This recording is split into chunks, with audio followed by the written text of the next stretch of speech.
네, 국정에 부담되지 않게 물러나겠다. 김성한 국가안보실장의 거취를 두고 어제 하루 좀 시끄러웠습니다. 아침만 해도 물러나지 않는다는 입장이 전해졌었는데 갑자기 바뀌었어요. 이 내막을 어떻게 이해해야 합니까? 네, 그렇습니다. 어저께 그 모 언론에서 특종이 있었죠. 김성한 안보실장 교체. 그 다음부터 아주 급격하게 여러 가지 사건들이 벌어집니다. 일들이 벌어집니다. 예를 들어서 김성한 실장이 참석해야 될 어떤 자리가 갑작스럽게 전격 취소가 됐고, 그것을 당시에 해석하는 건 자신에 대한 어떤 교체설에 대한 반발이구나. 이렇게 당시에 해석했다가 알고 봤더니 그러니까 대통령실의 오찬과 관련돼서 결국은 대통령과 오찬을 하고 그 당시까지만 해도 이게 무마되는구나라고 판단을 했습니다. 그런데 딱 그 시점부터 반나절 후에 이게 다시 뒤집히고 사퇴를 하고 받아들이고 도리어 그 오찬이 대통령이 말렸고 그다음에 김성한 실장이 그럼에도 불구하고 사의를 표명한다. 이런 식의 해석으로 뒤바뀌어 버렸습니다. 결국은 그냥 우리가 알 수 있는 건 뭐냐면 지금 안보실이 문제가 있다라는 것. 일단 굉장히 큰 문제가 있고 그리고 김성한 실장은 거기에 대한 어떤 책임을 질 수밖에 없다. 즉 이제 3월 이전에 이미 징후가 나왔죠. 3월 10일 날 김일범 의전비서관, 3월 25일 날 이문희 외교비서관. 물론 의전비서관은 비서실 소속이긴 하지만 그럼에도 불구하고 지금 한일, 한미 정상회담이 한쪽은 열리기 직전, 한쪽은 열리는 어떤 준비 과정 이런 속에서 의전비서관과 외교비서관이 전격적으로 뭐 경질과 가까운 그런 사퇴를 했다면. 그 책임은 누구한테 있느냐? 결국은 안보실장한테 있다. 그런데 이것을 어떻게 그러면 영찬육시킬 것인가? 어제 하루 종일 대통령실이 고민한 지점은 아마 그거였을 겁니다. 그러면 한미 정상회담 이후로 할 것이냐? 아니면 지금 당장 문제가 있으니까 빨리 그 수습을 해서 한미 정상회담을 도리어 더 튼튼하게 대응하는 게 더 낫다. 이 두 가지 판단 속에서 약간의 어떤 그 정치적인 뭐랄까요 뒷 이야기가 나오더라도 지금 전격적으로 빨리 쇄신하는 게 낫다라는 판단이 앞선 것 같습니다. 네. 그런데 이제 후임자가 조태용 주미대사가 바로 안보실장으로 지명이 됐다는 것은 정상회담 뒤라고 하더라도 어차피 이제 바뀌는 것은 이미 기정사실이 돼 있었다 이렇게 해석할 수 있는 겁니까? 당연히 그랬을 것으로 보입니다. 왜냐하면 어저께 그 오전 중에 어떤 사달이 난 것 그리고 이 특히나 그 모 언론이 아침에 특종을 하고 네. 후속 보도를 했더라고요. 동아일보입니다. 동아일보. 맞습니다. 네, 동아일보요. 맞습니다. 동아일보가 교체와 관련된 그런 단독을 먼저 하고 그 다음에 교체가 되자마자 또다시 후속 기사를 내면서 이러이러한 문제들이 있었다라고 내용을 보이는 걸 보면 그 안에 이미 이런 움직임이 포착이 됐다는 얘기고요. 그 움직임은 이미 이 동아일보에 포착이 됐다는 얘기고 현실로 드러났다는 건 이미 골물대로 골마 있었다라는 것. 그러니까 아까도 말씀드렸지만 시기에 대한 문제일 것이고 조태용 그 주미대사가 대타로 나온 건 어차피 지금 한미 정상회담이 굉장히 큰 일입니다. 국빈 방문 이명박 대통령 이후에 국빈 방문이고 거기서 그야말로 한미 간의 안보를 어느 수준까지 끌어올리는 문구를 삽입하느냐를 놓고 지금까지 사실은 협의를 계속 해오고 있었거든요. 그렇기 때문에 이건 빨리 미국에 사인을 보내야 된다. 우리가 정책을 바꾸려거나 또는 어떤 이 스스로의 어떤 미국과의 관계를 다른 방향으로 가기 위해서 사람을 바꾼 게 아니다라는 사인을 보내기 위해서는 주미대사, 그 북미 국장까지 지낸 조태용 주미대사를 빨리 실장으로 임명할 수밖에 없었다라는 겁니다. 네. 그렇다면 왜 물러났을까? 그 배경을 놓고 이제 여러 가지 얘기가 나오고 있는 상황이고요. 뭐 블랙핑크 나비 효과다 이런 얘기가 나오는 게 이제 미국에서 제안한 그 중요 일정들이 좀 여러 번 누락됐다는 얘기들이 나오고 있더라고요. 지금 이제 이 사실상 경질이죠. 이 경질의 배경과 관련해서는 크게 두 가지 설이 있어요. 하나는 이제 말씀하신 대로 보고 누락설이 하나 있고 또 하나는 이제 알력설이 있습니다. 보고 누락설과 관련해서는 지금 윤석열 대통령이 국빈 방문하는 거 아니겠습니까? 그래서 이제 국빈 방문의 초청국이 미국이고 미국의 대통령 그리고 질 바이든 여사가 한미 합동 공연 프로그램을 제안을 했다고 그래요. 말씀하신 뭐 블랙핑크하고 레이디 가가. 그래서 이제 이거를 요청을 했는데 지금 뭐 김성한 실장이 여기에 대해서 답을 안 했다는 것 아니겠습니까? 그러다 보니까 뭐 언론 보도에 따르면은 주미 대사관에서 5차례를 답변달라고 요구를 했다라는 보도가 있고 조선일보 같은 경우는 7차례를 요구를 했다. 그럼에도 불구하고 답변을 안 줬다. 그런데 이 요청이 최초로 들어온 시점이 1월 달인데 지금 3월 달에야 다른 경로로 윤석열 대통령이 우연히 알아가지고 왜 그러면 윤석열 대통령에게도 보고를 안 했냐.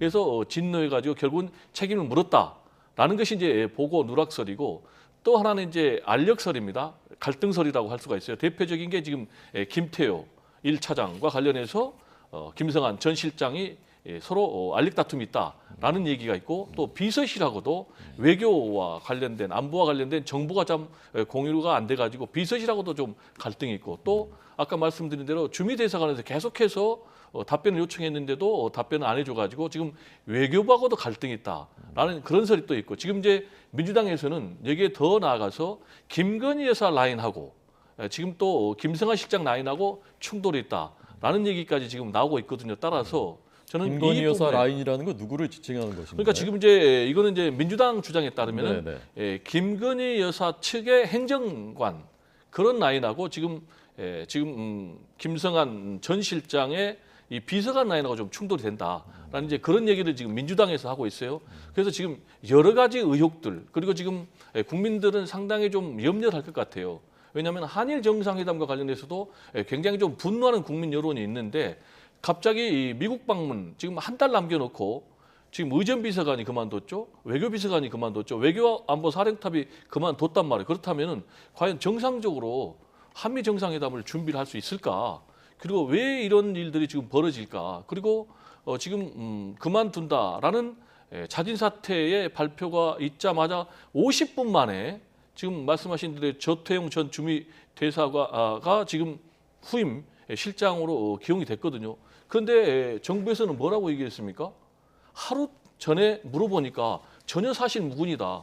그러면 지금 윤석열 정부의 국정에 대해서 국민이 신뢰할 수가 없는 거죠. 왜 이렇게 하루 만에 번복을 하게 됐는지 그렇게 해서 국민들에게 어떻게 신뢰를 얻을 수 있는지 이 부분에 대해서도 제가 볼 때 좀 납득할 만한 그런 해명을 좀 내놔야 될 것 같고요. 역시 가장 중요한 것은 한일 정상회담에서도 지금 여러 가지 차질이 있었고 국민들의 여론이 좋지 않기 때문에 특히 이제 해외 순방 징크스라는 그런 얘기가 나올 정도로 해외 순방만 하면은 지지율이 떨어지기 때문에 국민들이 가장 염려한 것은 한미 정상회담 굉장히 중요하잖아요. 특히 이제 뭐 반도체 관련이라든지 또 배터리 관련이라든지 그럼 좀 철저하게 준비를 해야 된다라는 얘기를 좀 강조하고 싶습니다. 네, 네. 질 바이든 여사가 제안을 했다면 이게 뭐 처음에 BTS였다, 그다음에 이제 블랙핑크였다는 관측도 있고 어쨌건 굉장히 중요한 사안 아니겠습니까 이것이. 그런데 어떻게 보고가 5차례인지 7차례인지 누락될 수 있을까? 상식적으로 보면 잘 이해가 안 되는 일이란 말입니다. 그렇습니다. 어떻게 해석하셨습니까? 일단 그 지금 2명 그러니까 비서관 2명이 지금 먼저 사임을 했잖아요. 그런데 보니까 늘공어공 우리가 이야기하듯이 네네. 별정직 그런 그 어공이 아니라 외교에서 완전히 잔뼈가 굵은 외교관들입니다. 네네. 외교부에서 있었던 사람들이고 그렇다면 우리가 보통 상식적으로 할 때 외교부 직원 그러니까 외교부든 어떤 부처든 부처 공무원은 보고가 생명입니다. 보고를 누락할 수가 없어요. 왜냐하면 보고가 책임이거든요. 자기의 어떤 책임에 대해서 책임을 어느 정도 회피하거나 혹은 책임을 지기 위해서 보고라는 거 꼭 필요한데 보고가 누락됐다? 특히나 안보실장까지 갔는데 이런 사안이 누락됐다? 그래서 저는 이게 굉장히 받아들이기 힘든 어떤 사실 해명이에요. 그렇다면 제가 생각하는 건 이겁니다. 그 안에 다른 문제들이 사실 누적이 돼 있었다. 네. 그러니까 많이 누적이 돼 있는데 마지막에 이게 혼선을 빚은 어떤 마지막 한 가지 이유일 수가 있다. 그러면 사실 대통령실에서 벌어지는 모든 일들에 대해서 모두 다 공개할 수 없는 문제입니다. 네. 보통 청와대나 대통령실이 어떤 그 비서관이나 수석이 그만둘 때 이렇게 얘기합니다. 개인적인 사정이 있거나 혹은 건강상의 이유. 이 두 가지 외에 밝히지 않거든요. 그 안에는 사실상 경질성 이유도 있고 여러 가지 이유가 있지만 그러나 국가의 어떤 그런 여러 가지 통제해야 될 여러 가지의 어떤 정보 때문에 바깥으로 드러나지 않은 상황이 있겠죠. 저는 네, 이번에도 일단 안보실이 이전부터 사실 문제들이 좀 누적돼 있던 문제들이 분명히 있었겠고 그런데 교수님 계속 강조하듯이 한미 정상회담 굉장히 큰 문제인데 그런 누적된 것을 그대로 가져갈 수 없는 지경이었다라고 추정할 수밖에 없겠죠. 배 교수님 지적해 주신 대로 민주당에서는 이게 무슨 권력 다툼에서 비롯된 거 아니냐 이런 의혹을 제기하고 있는 그런 상황인데요. 김성한, 김태호 알력설 알고 보면 김태호가 실세 아니냐, 다 쥐고 흔드는 거 아니냐 이런 얘기가 나왔다는 거거든요.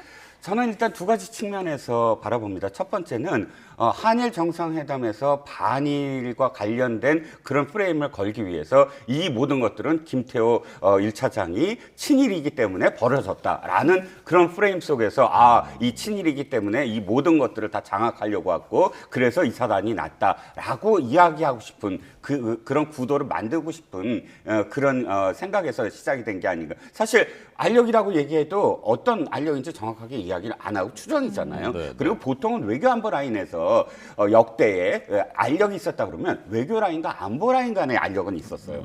그런데 지금 이 김태효, 김성한 이 두 사람은 원래부터 외교 라인입니다. 그리고 두 사람은 사실 친분이 굉장히 두터워요. 예. 옛날에 외교안보연구원, 지금의 국립외교원, 외교안보연구원에 같이 동료 교수로도 있었고 또 MB 정권 때 한 사람은 국방 1차관, 한 사람은 대외전력 비서관으로 사실 카운터파트로 함께 일을 했었어요. 그렇기 때문에 이번에도 김성한 실장이 임명되면서 사실 김태호 차장을 거론할 정도로 서로 간의 어떤 관계가 있었거든요. 그렇기 때문에 이 두 사람의 알력설은 사실상 뭐 이야기하고 싶은 그런 그 측면에 불과하고 또 기승전 김 여사 얘기입니다. 모든 상황만 있으면 이건 김 여사를 언급을 해서 그쪽으로 몰아가고 싶은 어떤 마음은 충분히 이해가 가나 그럼에도 불구하고 근거가 하나도 없이 이름을 거론하는 그 자체로 사실상 정치적 어떤 타격을 주려고 하는 거 아니냐라는 겁니다. 네. 김성한 전 실장이 대통령하고 초등학교 동창이라고 그러고 당선자 시절에 왜 미국 정상이라 할 때 김성한 실장 전화기로 이제 전화하고 그러지 않았습니까? 그런데 김태효가 실세다. 사실은 김성한보다 실세다. 그게 이제 좀 납득까지 않는 그런 분들이 있고요. 두 번째 이제 그 기승전 근거 없이 김 여사 얘기하는 게 온당하냐? 그 부분에 대해서는 어떻게 생각하십니까? 제가 볼 때는 우리 평론가님께서도 사실은 이제 근거 없는 자신의 주장만을 얘기를 하고 있고 지금 이제 대부분의 언론에서는 김태호 차장과 지금 김성한 전 실장의 알력설을 얘기를 하고 있어요. 실제로도 김성한 전 실장 같은 경우 사퇴의 변을 보면은 아까 말씀드린 대로 개인적인 이유, 건강상의 이유 이렇게 얘기를 하지 않고 자신으로 인한 논란이라고 분명하게 못을 박았어요.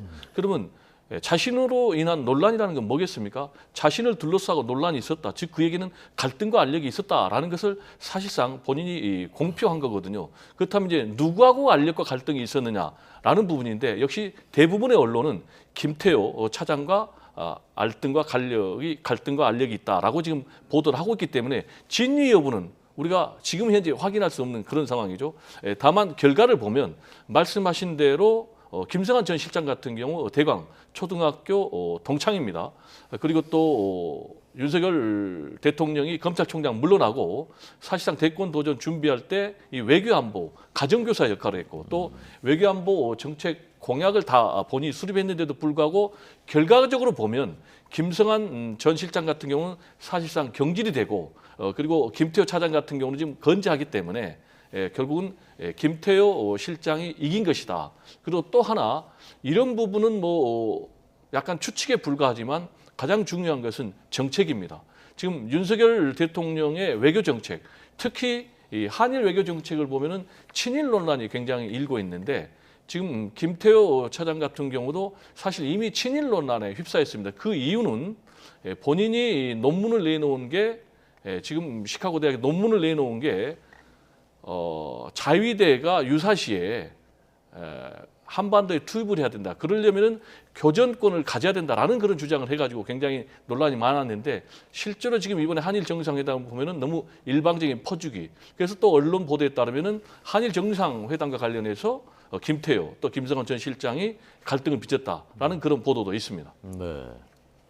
논문 내용을 잠깐만 하면 좀 보충을 하면 사실 그 논문의 내용의 핵심은 한반도의 전쟁이 벌어졌을 때 한반도 그러니까 남한 내에 있는 일본인 그러니까 거주하고 있거나 혹은 잠시 체류 중인 일본인들을 소개하는데 사실 일본 자위대가 투입될 수 있다라는 그 내용이 핵심적인 것이지 네. 실제로 교전한다거나 전쟁에 참여하기 위해서 뭐 이 투여하는 그 내용이 아니다라고 이미 밝혀진 바 있습니다. 아니요. 자위대를 유사시 한반도에 투입할 수 있다라는 얘기는 했죠.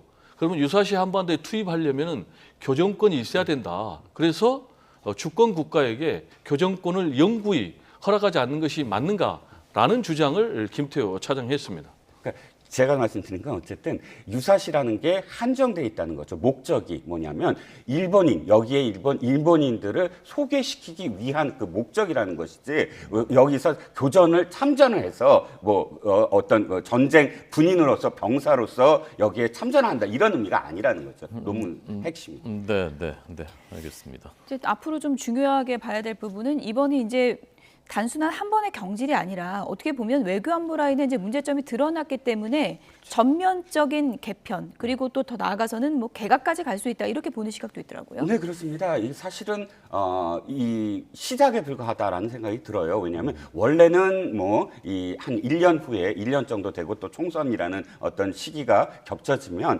대통령실에 많은 인원들이 사실상 교체가 됩니다. 그리고 나오게 되고 근데 특히나 이렇게 노정을 하지 않았습니까? 그러니까 바깥으로 다 이렇게 밝혀진 그러니까 안보실에 무엇인가 문제가 있다라고 다 밝혀진 상황에서 물론 책임을 수장이 졌지만 그럼에도 불구하고 지금 박진 외교부 장관이나 혹은 권영세 통일부 장관 같은 경우 또 총선을 앞두고 한 5월이면 사퇴를 해야 되지 않느냐. 그렇다면 외교부 장관이 사퇴를 함으로써 사실상 그 외교 안보 라인의 어떤 이동이라든지 새로운 어떤 정책적 그런 모멘텀 이런 것들을 바라본다면 한 5월 정도에 개각 요인 그러니까 내각의 개각 요인과 대통령실의 어떤 교체 요인 이런 것들이 맞물리면서 지금까지와는 다르게 꽤 큰 폭의 조정이 있지 않을까 하는 겁니다. 네, 5월이 이제 정부 출범 1년이 되는 윤석열 정부 출범 1년이기도 합니다.